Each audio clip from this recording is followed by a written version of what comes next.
नमस्कार दोस्तों, आज फिर से मेरे चैनल गोल्डन कहानी में आपका स्वागत है। आज की कहानी है श्री कृष्ण और रुक्मणी का विवाह कैसे हुआ।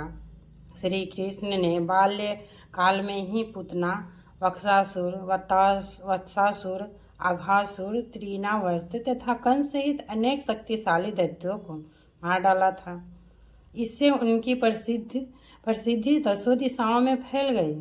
कंस वध के बाद वे वसुदेव और देवकी के साथ द्वारका में निवास कर रहे थे।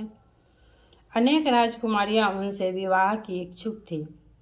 इनमें से रुक्मणी नामक एक सुंदर और सुशील राजकुमारी भी शामिल थी। श्री कृष्ण की लीलाओं के बारे में उन्होंने बहुत सुन रखा था। रुक्मणी ने मन ही मन उन्हें पति मान लिया था। रुक्मणी विदर्भ देश के राजा भीष्मक की पुत्री थी। उनके रुक्मी, रुक्मर्त, रुक्मबाहु, रुक्मकेश तथा रुक्ममाली नामक 5 भाई थे।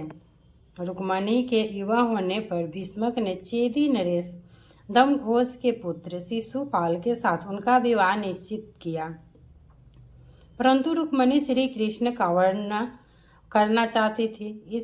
इसलिए उन्होंने एक विश्वास पात्र ब्राह्मण द्वारा अपने विवाह का प्रस्ताव श्री कृष्ण के पास भेजा।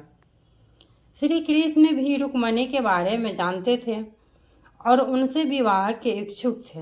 इसलिए ब्राह्मण द्वारा संदेश मिलते ही वे गुप्त रूप से विदर्भ देश पहुंच गए और उचित समय की प्रतीक्षा करने लगे।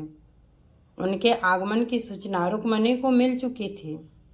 उन्हें पूर्ण विश्वास था कि श्री कृष्ण अपने पराक्रम से सभी को पराजित कर उन्हें अपने साथ द्वारका ले जाएंगे। इधर रुक्मणी की विवाह की तैयारियां आरंभ हो चुकी थी। चारों ओर प्रसन्नता का वातावरण था। चेदी नरेश भी शिशुपाल को साथ लेकर विवाह से कुछ दिन पूर्व ही विदर्भ पहुंच चुके थे। मंगलगान से पूरा विदर्भ गुंजित हो रहा था, लेकिन भविष्य की घटना से सभी अनभिज्ञ थे। विदर्भ के राज परिवार में विवाह से पूर्व कुल देवी की पूजा करने की परंपरा थी। श्री कृष्ण ने इसी दिन रुक्मणी के हरण की योजना बनाई। उन्होंने रुक्मणी को भी अपने साथ अपनी योजना से अवगत कर दिया। विवाह से एक दिन पूर्व रुक्मणी कुल देवी के मंदिर में पूजा करने गई। राजसेना की एक टुकड़ी उनके साथ थी। उनके रथ को चारों ओर से उनके योद्धा घेरे हुए थे। पूजा अर्चना के बाद जैसे ही वे रथ की ओर बढ़ी, सेना को भेजते हुए श्री कृष्ण सहसा प्रकट हुए और उन्हें अपने रथ पर बिठाकर तीव्रता से द्वारका की ओर चल पड़े। अचानक घटी इस घटना से सभी हतप्रभ रह गए। सूचना राजा भीष्मक तक पहुंची। रुक्मणी के भाइयों को पता चला तो वे शिशुपाल सहित एक विशाल सेना लेकर श्री कृष्ण का पीछा करने लगे।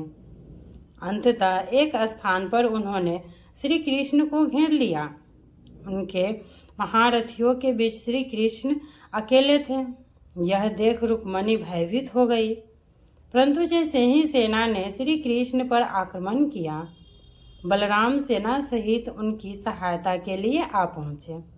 उन्हें श्री कृष्ण के विदर्भ जाने का प्रयोजना पता चल गया था, इसलिए वे उनके पीछे लगे थे। युद्ध में दोनों भाइयों ने शिशुपाल तथा रुक्मी आदि वीरों को पराजित कर उन्हें लौटने का विवश कर दिया।